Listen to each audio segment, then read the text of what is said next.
Party people, what's good? Welcome to the Fantasy Baseball Today podcast, another hump day, December 30th. We hope everyone had a safe and happy holiday weekend, a weekend jam-packed with blockbuster trades, not to mention that the World Series champ, most importantly, my co-host, Will Middlebrooks, is here. How was your holiday weekend, Will? Amazing. Christmas, best time of the year. I have a 2-year-old and a little girl just turned 1 yesterday.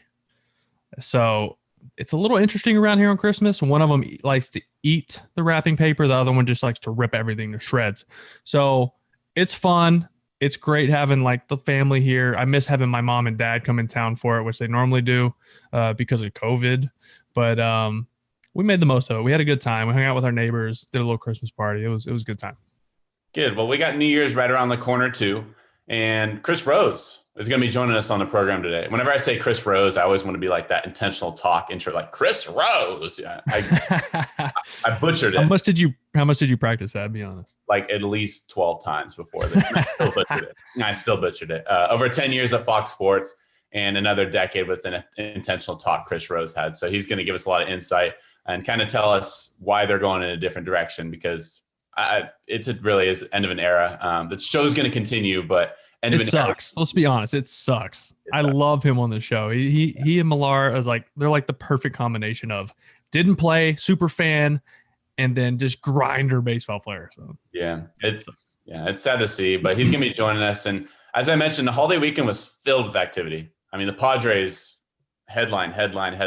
Luis Patino's going over to Tampa along with some slap blank prospects. I can't say that word on here, but some slap blank prospects going to the Rays for Blake Snell. So Snell is coming over to the Southern California down the 5. And then Yu Darvish is also headed to San Diego. He's going to the 619. They traded Zach Davies and 4 prospects for Yu Darvish. He finished, of course, second in Cy Young voting last year. So they got 2 Cy Young caliber pitchers in less than 24 hours. Your thoughts? I'm so fired up that the hot stove is heating up. All right. It was so quiet up until the past couple of days. And now no one wants to be the first to make a big move for some reason. But as soon as that first domino falls, boom, boom, boom, boom, boom, they just start rattling off moves. But the Padres, man, they are going for it, And the moves they've made, my first thought was, wow, they got 1, 2, 3, Snell, Darvish, Lamet. If Paddock can find a third pitch, he's really good. He's just fastball slider. He only threw his curveball like 15 times. You got to have a third pitch to be a starter in the big leagues, unless you're like a Kershaw who can just go fastball cutter, fastball slider. But they got 3 guys, 1, 2, 3 that could be an ace on most teams. And then can they get Bauer? I don't know. Look, I mean, fast forward 1 year to 2022, Clevenger's back from TJ. All right, they're loaded. They could literally, if they sign Bauer, which a lot of people are saying, oh, they can't sign Bauer, they don't have the money. Listen to this. I did the math this morning. I got on, looked at their payroll with Darvish included and player benefits, which is about 15. Their insurance is about $15.5 million a year. Minor league salary, you'll like this, only $2.5 million for all of the minor leagues. It comes out to about 169.5, 170 million. Nice. 210 is the threshold. They have $40 million of wiggle room. All right. Bauer supposedly saying if he signed a 1-year deal, he wants $35 million. That fits. How close do you want to get? How big are your marbles if you're in the front office with the pods? But the issue with that, if you get that close to the threshold, let's say a couple guys go down and you get to the trade deadline, you have no wiggle room. So I think if they really want to sign Bauer, or if they do sign Bauer, you're going to see like a Will Myers or someone like that get traded because it's $20 million alone he's making this year. So hypothetically, of course, you worked out the math. If that happened, you would have Yu Darvish, Blake Snell, Trevor Bauer, Dinelson Lamet, Mike Clevenger on the IL, and Chris Paddock. That's arguably the greatest rotation we have ever seen. When healthy, I mean 1 through 5, dude. You could literally in 2022 have a number 5 starter that could be an ace on over half the teams in the league. Yeah, the number 5 starter could win the Cy. How are you if you're a pitching prospect in double AAA with them? You're like, this sucks. Yeah, and I'm never getting to the show. Here's the problem. And okay, let's just get right into it. We're going to talk about resolutions on this show. We have the new year right around the corner here. We're dedicating this episode to New Year's resolutions. We'll talk with Chris Rose about this as well. But let's start with the Padres. We're already talking about the Padres.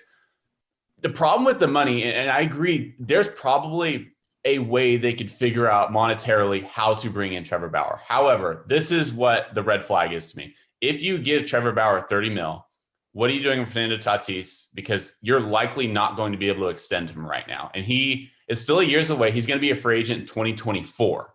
Right. Okay, after the 2024 season. So we're still a ways away. But right now there is mutual interest.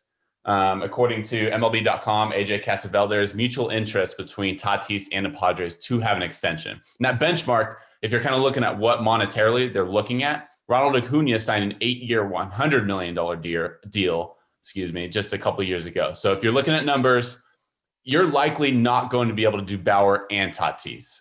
It just doesn't, I don't think that there's enough money out there. So you drop the hammer on and you say, you know what, Trev? And we know he wants a short-term deal. We know 2 years is probably what he is looking at max. He would love a one-year deal because he likes betting on himself and he likes going year to year and changing the scenery. Good for you. You can do that. You earn that at this point in your career. So that being said, go all out and give him a lot of money for 1 year. And then after this year, or even towards the end of this year, you extend Tatis and have that money kick in. You can give him a signing bonus, have that money kick in next year where Bauer won't be on the books. Yeah, I agree. So I do think you would have to trade somebody like a Will Myers because he's making a lot of money. And I don't know if they necessarily need him. And you can sell high after last year. He had a great year last year. And I think you could get some prospects for him. You could get maybe a bullpen arm, which they need. They might be re-signing Rosenthal. I don't know. There's a lot of other pieces to fall for them. They're not done as complete as they look right now, especially with their rotation and their lineup looks good too. But they still need a couple arms in the bullpen, I think. I think they need a closer. But back to your original question, I think you hold off on extending Tatis. You sign Bauer this year, give him 30, 35 mil, but you're going to have to make a move. So your resolution is signing Bauer if you're San Diego. Is that your resolution? You push for it. Because at this point, go all in. Next year, you have Clevenger back. You don't necessarily need Bauer. You would love to have him. But Clevenger steps in. He hasn't pitched in a year. A lot of guys nowadays with rehab coming off Tommy John throw harder. Yeah. So we're looking at him in the upper 90s. And I failed to mention the Padres also landed Korean star Hassan Kim, who plays second base, maybe even a little bit of outfield too. They're thinking about, we're still going to be a question whether they kick Kim out to the outfield or maybe they kick Cronenworth out to the outfield. There were rumors that Cronenworth might be going to the Cubs for Darvish. That didn't end up happening. So that's a good problem to have when you have too many good players. Too many good players. But as you mentioned, Will Myers is making 20 mil across the next couple seasons. He could be a trade piece if they can find a way to get. And of course, Bauer tweeted out, he said, "I see you, San Diego." I don't know if it's Bauer. He loves stirring the pot. He loves stirring the pot. Take it with a grain of salt, but he sees you, San Diego. So it's interesting. Yeah, we all see San Diego right now. Yeah. So my resolution, I think is a great idea to go for it for this 1 year. But when I'm looking at their championship window, it's 2021 through 2023. After that 2023 year, Darvish and Snell are both free agents. Tatis will be entering a contract year. They also have Machado controlled through those 3 seasons. Cronenworth, Hosmer has an option after 2022. Clevenger is a free agent after 2022. But those 3 seasons, these next 2, and especially 3, this is their championship window. To me, I'm putting Fernando Tatis as a priority over Trevor Bauer. I think he makes more of an impact on the game. Every day. I think long-term, Tatis is your priority. So my resolution for San Diego is sign an extension with Tatis. Get it done. If that means you have to sacrifice Bauer and not get Bauer, so be it. I agree. I think either way they go, they're going to be fine. I think they can hold off on Tatis, or like you said, they can do it now. It's not a bad decision. We see the player he is. We know what he's going to be. No one has a crystal ball, but it's pretty close to a lock on that guy. So let's stay in Southern California. Let's go up the I-5 here. Let's stay in. Let's go to Orange County with the Angels. What is their New Year's resolution for 2021? Well, we talk about Trevor Bauer a lot on this show, and we should. Yeah, he deserves that. They need pitching. We talk about this all the time. Mike Trout will go down as the best player of all time. How's his legacy if he never gets to a World Series? How's his legacy if he only plays a few postseason series? Yeah. Who knows? I need to see Mike Trout. I know how good he is. I played against him. I played with him. He is a god on the diamond. He is. He's not human. All right. But I need to see him on the big stage. I need to see him under the bright lights in the World Series. Hopefully, by the time he gets there, there's fans in the stand, so it's the real deal and not like last year. Baseball needs to see him in the postseason. So they need pitching. Their offense is unbelievable. When healthy, they have one of the highest ceiling offenses in the league. I think you can agree with. They're up there with the Yankees in production when healthy. Yes. Rendon, Upton when he's going. Trout, Pujols, David Fletcher at the end of their lineup is a really good player as well. Like, they have it, man. They just need pitching. Yeah. And everyone knows it. This isn't a secret. Everybody uses Pujols as a scapegoat for their demise. It's not. Yes, he handcuffs them financially, but he's producing runs. He's still driving guys in. Yeah. The problem is that you just mentioned his pitching. So for me, their resolution is find an ace. I don't care who it is. I don't care if it's off the free agency market. I don't care if it's on the trade market. Sonny Gray could be available. Luis Castillo, both Reds pitchers, of course. Right. And then their bullpen's been trashed too. Last year, they led the league in blown saves. Josh Hader could be out there if Milwaukee's not competing. And I think another guy that is right now available that might not be an ace, but he's just a veteran guy that you want to have on your rotation, and maybe he can lead to other guys signing, is Masahiro Tanaka. He's a grown-up. He's a grown-up that knows what to do in big games. I just think they need to find an ace. That's all they need to do, because their rotation the last 2 years, it just hasn't gotten us. Not a playoff team. When you're looking at in 2019, Trevor Cahill, Matt Harvey, Tyler Skaggs, Felix Pena, Chris Stratton. Last year, Dylan Bundy, Shohei, who got hurt, Andrew Heaney, Griffin Canning, Jaime Bria, and Julio Teheran. That's not good enough to be a playoff team. No, not even with that offense. Here's my question. I never even thought about Tanaka. And the influence that he would have on Ohtani? There's your vet to shape one of the best talents we could see in the game. Yeah. On the pitching side. He's going to help him on the pitching side. But then again, he has the best hitter of all time, arguably Mike Trout, to work hitting with him and hitting the cage with him every day. Yeah. If they sign Tanaka, Ohtani goes through the roof. I think there's so much knowledge to gain. He just does so much off of raw talent. And I think he's still pretty green and a lot of room to grow. And Justin Upton on one of our previous shows said, he's the most talented baseball player I've ever seen. Yeah. He does it all. I want to see him do it all. And I think Tanaka can actually make him better. So let's move out east, a familiar stomping ground for you, of course, with your Red Sox jersey hanging behind you. Red Sox. What are we thinking for 2021 with the Boston Red Sox? I'm gonna stick with what I'm saying about the Angels. They need pitching, man. Yeah. Sale was hurt. He'll be back. Not sure how he's going to respond to Tommy John with that arm slot and throwing across your body with that amount of force and velocity. I'm curious to see how his arm holds up through a season, especially if we're playing an extended, 150, 160 games. Yeah. Eddie Rodriguez be back. He had a heart condition post-COVID last year. He pitched well the year before, but their bullpen was a mess. And I think they can add another starting pitcher. Obviously, they're looking for a second baseman. Dustin Pedroia is no longer. I think they add a Kike Hernandez. I think he could be a good fit because he's a Swiss Army knife, and every team can use someone with that. There's so much value in a player that can play just about every position. I think that would be a great sign for them. But Chaim Bloom just needs to make a splash. Mm-hmm. He needs to get a big name or two in there, not only for their team, but for their fan base. Yeah. That fan base is tough. All right. They want to win now. They're not used to losing. It's been a tough year. You look at the Patriots, look at the Red Sox. They're ready to drop the puck up there, get the Bruins going, and hopefully they can win some games. Who knows what happens with the Celtics? But they're not used to losing. The past 20 years, they have been spoiled. Yeah. Completely spoiled, and it is not pretty when they're not winning. So Chaim Bloom, make some big moves, make a splash, get these fans back on your side, because you're going to have fans in the stands again next year to a certain capacity. I don't know how much. you don't want those Boston fans on your bad side.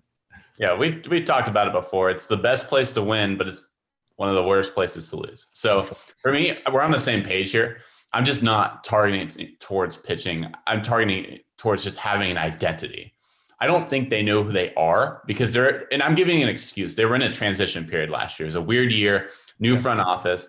But when you look at their previous years, their previous World Series runs, back in 2018, they were athletic with strikeout starters, with Mookie, JBJ in the outfield. I mean, that's an athletic lineup. And you look at their starters, Chris Sale, Price, Eovaldi, they could strike out anybody. Back in 2013, they were just full personality. Of course, you can mention it because you were on that team. Johnny Gomes, yourself, just a lot of really good dudes and veteran guys. 2007, just really wise, grown-up people, veterans. I don't think this team really has an identity. And again, I'm giving them an excuse because it's a transition year. But if they want to get back to being the Boston Red Sox, they need an identity. Are they going to be a big spending team, or are they going to go be the Kyle Bloom of the Tampa Bay Rays, where they spend low on guys and they depend on analytics? That's what they need to figure out in 2021. You know what? I just want to add one more thing. Yeah. In 2012, we were in last place. We finished in last place. Yeah. All right. It was my rookie year. Bobby V was our manager.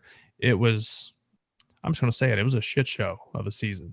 It was. But were you on the team where there was rumors that they were playing video games and like beer and chicken? Yeah. That was for me. Okay. I wasn't a part of that. But the point I'm getting at is we were in last place and we didn't have an identity. And then the next year we won a World Series. So that's how fast it could happen. Now, to get their identity, you know what they need to do? Compete with the New York Yankees. Because when that rivalry is dead, when one team is super weighted, or that rivalry is weighted one way or the other, it's not fun. It's not fun for the fans. They hate it. Both teams need to be good, and you need to be able to compete with them to have an identity as a Boston Red Sox. So our last one on our list for 2021 New Year's resolutions, we're going to stay out east, but we're going to go with the Philadelphia Phillies. What do we think we need to do in order to get them back into being contenders? We should just name this show Pitching. We should just name it Pitching. All right. They have Harper. Let's not forget about Bryce Harper. This guy, he's still a stud. And when he has a down year, he still produces. They have Rhys Hoskins, who is going to pick it up. My last spring training I ever had before I got hurt, I was with the Phillies, and I got to know Rhys. And this guy is going to be really good. He's going to have a really long career. He knows how to hit. He has a great approach at the plate. And I mean, they need a catcher too. On top of that, they need to re-sign Real Muto. I think that's a resolution. Can they afford him? That's the question. Can they afford him? That's the thing. With being able to add a couple arms too, because their pitching just wasn't very good. It wasn't. And I like what they did with the front office. Dombrowski, they got Sam Fold. I love having Sam Fold because we talked about this a little bit. Is he's able to compete. Not compete, but you put him in a room with Harvard grads, Yale grads, he fits in. You put him with ball players, grinders, anybody, he fits in. He just fits in anywhere you put him. And putting that experience in a front office and putting that type of baseball mind in a front office is different. And that's where the game is going. And I think that is going to play well for the Philadelphia Phillies. So I think pitching is certainly a direction you could go. I think another direction, I'm just going to lay it out there. I think they should trade Bryce Harper. I do. And it's not to say that Bryce Harper is a bad player. He's not. In my opinion, he's the greatest above average outfielder the game has ever seen. But he's not worth that much money. And I say that because Dave Dombrowski is now in the front office. He likes to spend. He cannot spend with Bryce Harper's contract and Zach Wheeler. It's not just Bryce, but in Zach Wheeler, he can't spend with them handcuffing him like this. One question: Does he have a no trade? That's a good question. I'm pretty sure he has a no trade clause. I should because he was like, I'm in Philly for the rest of my career. But Giancarlo did too. So this is who I'm comparing. The player has to agree to that. I know. I'm aware, and I should have done more research on that. It's fair. That's good of you for calling me out on that. But I will say that the Marlins found a way to get it done with Giancarlo with his massive contract. I think the Phillies at least talk with Bryce and see what he thinks. because when I'm looking, and it's not fair for me to get rid of his MVP season. I'm not trying to do that. However, we have to look at recent statistics and look at what he's done recently. Since his MVP season, all the following players have a higher WAR than Bryce Harper: Kyle Seager, Carlos Santana, Jonathan Scope, Gene Segura, his teammate, Brett Gardner, and Kevin Kiermaier. Those are all decent players. They're good, solid players, but they're not worth $330 million. And I don't believe Bryce Harper is either. I can't say I mean, I agree. I agree with you. To your point, I don't know. Stuck. I don't know with it. Here's my question: if Bryce Harper wasn't like the child prodigy that he was, does he make that much money? Probably not. He still wins an MVP. Yeah, if he's a 15th round pick, he's not making $330 million. Right. Yeah. I'm glad you called me out on the no trade clause. It wasn't to call you out. I was just, I'm not even completely sure of it, but I'm pretty sure there was a no trade clause in there. Yeah. No, you're absolutely the player just has to sign off on that. Which, who knows? 13 years is a long time in one place. Yeah, absolutely. 12 years, those are our 2021 New Year's resolutions. We're going to continue this discussion with Chris Rose coming up next on the Fantasy Baseball Today podcast. We're back here on the Fantasy Baseball Today podcast, back with the former host of the Best Damn Sports Show. Spent over a decade with Fox Sports, over a decade with Intentional Talk and MLB Network. Chris Rose, thanks so much for joining us, Chris. Thank you, guys. Appreciate it. And of course, Intentional Talk, we got to get right to it. It's coming to an end. And in my mind, it's end of an era. The relationship you had with Kevin and that show, 2 p.m. my time, every single day, I had it on my TV. And to see it go, I think from a baseball perspective and just being a fan, it's sad to see it go because you guys had such a good relationship and you could feel that. As a viewer, you could feel it. Well, I appreciate that a lot. Here's the good news. The show isn't going anywhere. I'm leaving. So like if we were to do this interview in like 2 weeks, like that bookcase might be gone. Who knows? They might have to take the bobbleheads. Do they want to take the Rose Millar bobblehead with them? I don't know. I'm going to have to clarify something on that. Listen, this is the business. Does it suck? Absolutely. Do I agree with the move? No. But until I own my own network or my own baseball team, I don't get a say in it. So I'm not going to sit here and cry about it. Listen, I had an amazing 8-year run at the Best Damn Sports Show period from 2001 through 2009. I thought there would be no way that I would have the ability to have another show that was that enjoyable to do on a daily basis. And I did. And I don't know how I lucked into that. But Will, Kevin, he is one of a kind. Like God created the imprint on that one, then threw it in the garbage can. And there were days where I thought, God, why didn't you throw it in the garbage can before I met him? But he's great. He's great to work with. We are like brothers.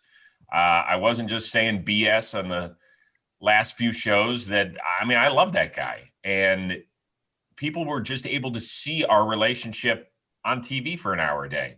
And how lucky is that? Yeah, that was awesome. And I think me and Will, obviously we're still growing ourselves, but I think we look at you guys and we see how you guys interacted and we try and reminisce that same relationship. Obviously you can't reminisce it though, because it was so unique. And so we kind of want to get to know a little bit more about you. And we're going to start off. We like to do things differently, like you and Kevin did. So we want to start off with some rapid fire questions. Just to get to hold on. This is at the beginning. I'm usually used to the end. This is new too. We normally do it at the end, and we're just thinking, let's switch it up. Yeah, we're throwing you a curveball. Let's switch it up. I could never. It's only a few. It's only a few. It'll get things rolling. All right. And I'm going to start it off nice and easy though for you, Chris. Yes. Is Barry Bonds a Hall of Famer? Yes. Yeah. Agreed. Okay. MLB Network talent you would not want to be quarantined with. Well, the one person I would want to and not want to at the same time is the same person. And it's Sean Casey, because I love the guy, but man, I'm not so sure what the house would look like And more importantly, I'm not so sure what it would smell like, brother. I feel like he'd be Thanks, pretty likes to messy. There'd be like beer bottles around the room. Okay. Yeah, but that's fair. okay. I can handle the beer bottles. It's Right. the rest of the stuff. That's Plus, he's true. the only guy that's got a better comb over than me going these days. He does. It's slick. All right. I don't know if you can get into this or not, but Millar's deepest, darkest secret that you can tell us on air. Oh, yeah. No, I can't. That's in the vault. The deepest, darkest one? No. I'll give you a couple Brooksy secrets if you trade me for a couple more. That's a fair. He did one day. See, they actually Millar. They're not really secrets. Like he shares so much stuff. He did almost get arrested as like a teenager for almost burning down like some grasslands near the freeway in Valencia, California. Like I know that he blew something up and really like almost created like a major fire out here one time. So that was probably not the best thing that ever happened. You know, that was in the midst of a crazy night of cow tipping, I'm sure. All right, we'll go like two more. What's been more enjoyable for you in TV, football or baseball? Well, the daily shows, it's baseball because I never had that opportunity. But with football, like I've had the good fortune of it's going to be a little different this year when I'm at the Super Bowl, but the last 7 Super Bowls to be on the field when they win that thing and then they come over and they sit on the desk, like that's hard to replace. That's just so cool. For just a little while, all the business and everything else just stops. And it's just about these guys seeing their lives change forever. It's pretty cool. And you can kind of turn into a fan for a second too. Yeah, you know? It's like, absolutely. I'm at work, but like, this is really cool. By the way, if there are future broadcasters listening, don't ever have anyone tell you can't be a fan. I think that is the biggest load of crap ever. Like, so true. I'm from Cleveland. Like, Sundays suck when the Browns lose. You know, like my kids were pissed off yesterday. And so you're not well, you can't show bias. Why? I got into this business because I love certain teams. Yes. I mean, what's the matter? I don't affect the outcome of them. I have nothing to do with the outcome of a game. So for all you morons out there, they're saying, well, I hate it when it's so, then don't listen. You don't have to buy the product. That's fine. I mean, that's cool. But if I'm going to be there, like I did the Browns Jets highlight, you really couldn't tell if I was from Staten Island or Shaker Heights, Ohio. You can't. But I'm telling you, I had a rooting edge in it. And I don't have a problem saying it. So being from where you're from, what, east side of Cleveland, right? Yeah. Major League had to have been like one of your all-time favorite movies, right? Okay. Not only is Major League one of my all-time favorite movies, but here it is. Let's go. Jabu. Oh. Harry Doyle. Oh. Jobu. Yes. It's a little cold in the house. Come on. This was not planned, by the way. This was not planned at all. Yeah. So I will tell you a funny story about that. I know we're in the middle of rapid fire, but who cares? Rapid fire's over. The next question you're going to ask anyway, Will. So that movie came out when I was a senior in high school in 1989, and I think it was coming out like right at spring training. The Indians were terrible when I was growing up. The first 23 years of my life, they didn't finish higher than 4th in their division. So if you can you can't even luck into a 3rd place finish. They were terrible. So when I was a senior in high school, everybody's excited to go see the movie Major League. And we get into the theater and they start winning and start turning their season around, you know, when they're ripping the stuff off of Rachel Phelps and all that sort. And people are cheering like they're at a sporting event in the movie theater. Like when we're taking on Clu Haywood and the Yankees and Jake Taylor drops down the bunt and here comes Willie Mays Hayes, the place starts erupting. It is no longer, people aren't sitting in their seat. They are standing up and cheering like they are at a playoff game. And it was insane. And we walk outside to our cars and there's like a dozen inches of snow on the ground.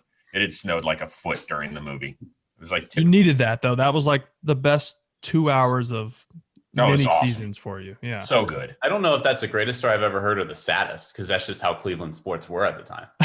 Yeah. Or that's true. Pretty much have been. Yeah. Just kind of how we roll. Well, what do you think about the name change for Cleveland? I'm in favor of it. Yeah. I have no problem with it. I have some friends who are disappointed. Why are we doing this? The tradition? Oh, you mean the tradition that's brought us 2 World Series in over 100 years? Like 1920, 1948, like that sort of stuff? Yeah, remember those? And if you're that type of fan, I think you have to do a little introspection here, because for me, yes, the name was Indians across the front, right? I cared about the players and the teams. Those were the memories. It wasn't the team nickname that gave me those great memories. It was the players. It was the human beings inside of the uniform. So I'm all for change. I'm all for like going back to the Cleveland Spiders, which is what they were named beforehand. I think you could get some cool gear to buy. So, and by the way, here's something I'm having a hard time with. Like, I've got an old Frank Robinson red Indians jersey. I mean, it's a great jersey from my childhood, from the 70s. Like, can I not bust that out? I mean, I'm all for the name change, but at the same time, I don't feel like people should be labeled something if they have something from their past that of that nature. I don't know. It's something I'm wrestling with. I got to be honest with you. I don't have an answer. And they don't have fans in the stands at the Washington football games this year, do they? Because I haven't seen Redskins jerseys since the change. I don't think they've had fans in the stands. Right. Sure, you can't just go out and drop 120 bones on a new jersey. That's tough to do for a lot of families. So what I would do if I were wealthy enough to own a team and my franchise had a name change, I would be willing to say, we will take your jersey and donate it, and you can have the jersey of your choice. But people don't listen to me. Yeah, that's a great point. All right. Well, you mean it's a great point that people don't listen to me, Will? No, people should listen to you, Chris. Listen, I'm team Rose. Oh, that's good. I'm team Rose. I love Millar, but you know what? I texted him today, and I said, "Give me a question that Rose would know that this is from you." Okay. And he didn't text me back. He ghosted you? He ghosted me. I know he's busy. He's probably out on his ski-doo or his you know what? boat. In fairness, so he did take the week off. I don't think that's because he's golfing. So sad. Let me see here, because we had a little text chain with our intentional talk crew, and he has not responded. So if he doesn't respond to these guys, do not feel badly. Okay. Should I send him a text that says, Will Middlebrooks is really sad? No, don't let him. No, I don't want him to know my weakness. Don't. I'm going to stay strong. It doesn't bother me. You need an ego check anyways. Listen, I've had tons of those, okay? Tons. Ever heard of AAA? Stop. Hey, up and down. You ride that. Hey, that's part of the grind. That's what makes it beautiful, man. That's what, like, the big leagues is like. That's why it's like the heaven of baseball. It's really hard to get there, and it's even harder to stay. Hell yes, it is. So I have nothing but respect for you. It's a good thing that it's that tough, because and everybody could do it. So I got a quick question. You don't have to give me a long answer. I'm just curious. Out of all the interviews you've done, is there one that just sticks out the most to you? It doesn't have to be an athlete, doesn't have to be a baseball player. It can be. I'm just curious, like, which one sticks out to you the most when someone says, "What's your favorite interview you've ever done?"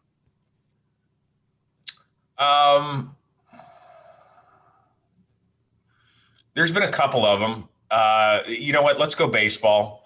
One was on the Best Damn Sports Show, period. And it was when Pete Rose came out with his book where he admitted to gambling. And Pete used to come on our show as a guest host. He lived in Southern California, and he would fill in occasionally. And Ken Rosenthal, who's one of the greatest reporters in the history of the sport, in my opinion, would come on occasionally as well, just for an information segment. Well, Ken came on when Pete was there, and Pete asked him point blank, he said, "Ken, why aren't I in the Hall of Fame?" And Ken's a Hall of Fame voter. And the place went silent. We used to do this in front of the studio audience. And Ken looked at him and he said, "Pete, I think if you hadn't written a book and it had come out earlier," he said, "I think you would have had a chance." He basically said, though, I don't think it's going to happen. And like for a second, Pete Rose, who he became a human being. Like you could see it almost hit him over the head with an imaginary club. Like, holy smokes. Like, I'm finally hearing for the first time that I really cost myself a shot in the Hall of Fame. Like, because I don't think he always heard it. You know, he'd always do the autograph signings the week of the Hall of Fame. Right. So he could get his coin and all that sort of stuff. And he'd always say, well, you know, they're putting other guys who've done worse than me in the Hall of Fame. I think it finally resonated with him that he didn't have a chance. That's tough. But on the fun side, can we go to the fun side for a second? Yes. Intentional talk. We were having Johnny Gomes on, your old teammate. And Johnny texts Millar. They're very close. See, so Millar would text him back. Well, this is how that works. It's fine. I get it. And Johnny says, hey, Millar, I want to bring on Stephen Vogt. We're like, okay. We're like, backup catcher. All right. He goes, just to have a second headset. He comes on, and that was the day that Vogt shows up. That was in Oakland. I remember this. In the NBA referee's uniform, and does like a 5-minute skit where he's calling like offensive fouls and the over and back. And it turned into a Stephen Vogt bobblehead night. It was so good. Now I've been too cheap to change the battery on this thing, but it does the whole. It's got like the interview on this. That's cool. So those were kind of fun. Cool. Stephen Vogt. We need to get Vogt on the show. God, yeah. He's such great. A fun guy to talk to, and he's like that all the time. All the time. Coach one day too. He's so smart. So he was. He went to Azusa Pacific out here in Southern California, and when we interviewed him one time, he goes, "Hey Rose, I was with my college baseball team in the audience at Best Damn Sports Show, period." Because we used to have a bunch of college baseball teams roll through there. It was like, yeah, I saw you in action one time, and now I'm getting interviewed by you. I was like, Jesus, am I old? Well, let me ask you this. You've been so classy through this entire process, this entire transition process. I think intentional talk was so productive for the game. It promoted players. It allowed fans to see what players are like off the field. And to me, I think the game needs more and more of that. And I think social media serves that purpose at times, but I think intentional talk gave it a unique angle that nobody else provides. Why do you think for you, they're moving in a different direction for intentional talk? Money. Yeah. It's just like baseball teams. I mean, I think I will never, ever be an athlete, or I never was. I think I peaked at like 10. I was a terrible athlete. But I have paid attention to the business of sports. And I knew this was a possibility. My contract is up in a couple of days. And it's not they don't like me. It's not like I was some a-hole to somebody. I mean, I'm tough on producers because I like to make sure our show can be the best it can be. And you can talk to any of the 5 producers that we've had. They will all say the same thing, that I'm demanding from the standpoint of I'm demanding from everybody on the show. That doesn't mean I'm a jerk. But I think we all got better together. All right. But I didn't get my contract renewed because of an attitude issue or anything else other than money. And that's it. Like, your favorite sports teams make financial decisions all the time. We're seeing it now more and more in the sports and entertainment world with broadcasters. I'm not saying I'm happy about it. That's the honest to God truth. If you put my boss on here, or my former boss, my guess is he would say the same thing. He didn't want to have to do this. But at the end of the day, Will, you're shaking your head. At the end of the day, even though I know the place appreciated me, you are a name with a dollar amount next to you. And if they have to change tact a little bit based on what is going on in the world, and you have a certain dollar figure and your contract is up. I mean, if it was reversed and Kevin's contract was up, I'm not so sure. I mean, Kevin might be the one where we would have been kissing him off goodbye. That's possible. I don't know that for a fact, but it's possible. It's the brutal Nature of the truth. beast. Yeah, brutal truth of the business. It's just sad because I just think it does such a good job promoting me. And I know it's going to continue on. Yeah, but listen, it's and it might be better. I'm not saying, because whomever they put in that seat is going to be very talented. There's no question. But the show was created because of our relationship. Yeah. I mean, we had been friends since 2003. We're basically the same age. His mom lives 10 minutes from me. We know each other's families. We vacation together. They've stayed here. We've stayed there. We were friends before you ever put a camera on us. And I can just tell you, from having been in front of the camera for 25 years, that does not happen very often. So when you saw that if we were pissed off at each other, which was a rarity, or if we were happy for each other, like, he helped me when my dad died, when my sister died, he was there. Like, that sort of stuff is real. You know, I've helped him with certain things, and he's not going to have that relationship with the next person. And that is to no fault of the next person at all. And all I can tell you is that, guys, and the social media response by people has been overwhelming. The number, I mean, you reached out. I don't know you. Well, you're deserving though. But that's just based off of a fan of the show. Yeah. And how appreciative, and we hit on this. You guys grew the game. Yeah. In a time where a lot of people were turning their backs on the game. Baseball was getting boring. It was too long. It was too slow. Well, now it's more fun. That show was fun. We know is on in the clubhouses. The players look forward to it. The players hate baseball shows. They hate being talked about, but you guys did it in a certain light where the players appreciated it because it boosted them. Never once were you guys downgrading or degrading towards a player, because Kevin knew how hard it was. And we talked about this before this show. I told Danny, I never want to be the guy on this side of the ball and in the media that forgot how hard the game was, because I know it was tough, and you guys did a really good job of highlighting the right things. That's it. I appreciate that. And, you know, some critics would say they don't ever ask the tough question.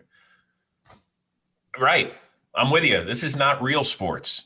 You know, this is an hour where you can kick back and have fun and discover who your favorite players really are. And by the way, Will, I'm sure you played with guys who would never, ever want to come on the show, not because they didn't like us, but it's just not who they are. And we were perfectly fine with that. Like, guys are shy. People forget that, like, athletes are still like human beings. These guys are scared to talk. They're scared to do interviews. They don't like speaking in front of people. Right. But at the end of the day, if you wanted that avenue, if you wanted that opportunity, we're good with it. We're here to provide whatever you want. And we always said this since day one. And I told this to Joey Votto, who ended up being our final guest with the two of us together, that the show has always been about one thing: the players. Yeah. The players. And it doesn't mean that we weren't critical. Like, if a guy's struggling, you have to talk about that stuff. It's part of the game. Right. It's part of the game. And it's how do you bounce back from that? I mean, I think this sport, more than any other one, teaches you so much more about life. I mean, it's how do you get through when Millar always uses this story, when you're 1 for 28 and it's 3 a.m. and you're on the road and you're standing over a pizza box as your home plate and you're sitting there in your underwear and you're looking in the mirror trying to figure out what's wrong with your swing. Like, I didn't know that until I met him, until I started doing the show. Yeah. It's cool stuff. So you're still doing NFL Total Access on NFL Network. I was watching you yesterday, of course. What's next on the Chris Rose journey? Are we seeing the last of you with baseball, or is it still kind of? I hope not. Yeah, I love the game too much. You know, I don't want it to be the end. I am taking a little time to just kind of step away. You know, I've got two boys that are 20 and 15, and I've had the good fortune of, you know, we were kind of ahead of the curve in terms of the pandemic. We've had that camera in our house for 10 years so that I could be the kind of father and husband I wanted to be, right, for a long time. And I still missed games or performances and things of that nature. But I was able to do a lot of stuff because of that opportunity. Well, right now, our lifestyle is not going to change. I still have an amazing job at NFL Network. I still do a show called BattleBots on Discovery. And so I'm not going to jump right into anything. I would be surprised if I did. The point of this show was kind of New Year's resolutions. Do you have one yet for 2021? I wouldn't say it's a resolution. When I said my goodbyes last week, I said that Kevin, I'm hopeful that he rubs off on me in the ability to live the moment a lot more. I've been grinding so long, as a lot of people in this country have, that I haven't paid attention enough to what makes me happy sometimes. I'm focused so much on my family and the next job that I haven't taken a breath. And so I don't know if that's a January 1, 2021 thing, or if that is hopefully it happens today, tomorrow, or a month, and being able to encapsulate that in the rest of my life moving forward. I've already done the losing 25 pounds thing. And my wife says I finally look hot again now that I'm You're grown up. jacked now. I saw you flexing the other day on the show. Yeah, well, the guy begged for 10 years to see me with my shirt off. So why not do it on the day you're leaving? Hey, why not, right? Go out with a bang. Yeah, better late. Hey, man. We appreciate it. This has been awesome. This is going into my file as one of my favorite interviews, just so you know. Which one? So this is going in my files under favorite interviews. I hope you know that. Yeah. Well, then you must have only done like 2. 5. 5. So I made top 5. You're in top 5. That's for sure. No, this has been awesome. We really appreciate you. Yeah. And I know I speak for Will and baseball fans everywhere. We're going to miss you in 2021 and beyond, but we're really looking forward to what you have next plan. And I look forward to watching you on Sundays for NFL Total Access too, because I just like hearing your voice. So thank you so much. I appreciate it. Yeah, we got a few more weeks to go, and then we're off to Tampa for what will be a very interesting and different Super Bowl. When we come back, we'll be trashing Chris's Browns when we come back from the break here. We don't want to do it with him on camera, but we'll be back with you guys. Thanks so much for joining us, Chris. Wait a second. I'm not even going to get a chance to defend them? Nope, absolutely not. I guess I got to go. That's the point. All right, guys. Welcome to Fantasy Baseball Today. I loved having Chris on. He's just another good guy. We get a lot of good guys on this show, and Chris is definitely one of those good beings among the game of baseball, and hopefully we can have him back. And I really liked his New Year's resolution because I don't know if you've seen it. I know you have kids, but Soul, which is new on Disney Plus and the new Disney Pixar movie, the whole point of the movie is stay in the moment and live your life, because so often we grind, we see our goals, and it's good to have goals, but sometimes we forget to live our own life. Sometimes we forget to, stop and smell the flowers. And I think Chris Rose basically mentioned that just in a different way. And I think that's going to be my 2021 resolution as well, is stop and smell the flowers, live the life, and try and enjoy yourself a little bit more. How about you? Yeah, no, I mean, that's always a good one, especially like you said, I have a family, and the last couple of years, my life has been a lot different away from the game. And it's less about myself and more about taking care of my family, my wife, my kids. So I think being in the moment is huge. I'm especially enjoying those moments as your kids grow up and things like that. But I think as a parent, you have to also make time for yourself, and my time for myself is doing things like this, which I love talking baseball. I love hanging out here with you. So I think just trying to find a little more time for myself, me and my wife, go to dinner, go whatever, whenever we can go to a restaurant. Even if we just go sit outside, maybe make more time for my wife and I, because all of our energy is working kids. And so it is. Just find a little time for myself and my wife. How about that? And Aruba, that's starting out. She got you a trip for Aruba, right? That was the best Christmas present, man. We needed a getaway so bad. My fiance needed to step up her game. She surprised me with a 3.5-day trip. Quick trip, because we got kids here and we can't leave them for too long. We got work. But a little getaway. It's like a 2-hour flight from here in Fort Lauderdale, and it'd be a nice getaway. That's great. Well, I got good news for you. More good news on top of Aruba. Better than Aruba. Frank and the rest of the Fantasy Baseball Today crew is allowing us back through January every Wednesday. So you down to kick it with me for a few more hump days? Dude, I'll get on it. I'm going to get us some awesome guests. I promise. I love it. All right. We'll be back. Happy New Year to everyone. Hope everyone has a safe, happy 2021. We'll see you. We'll smell you 2020. We never liked you.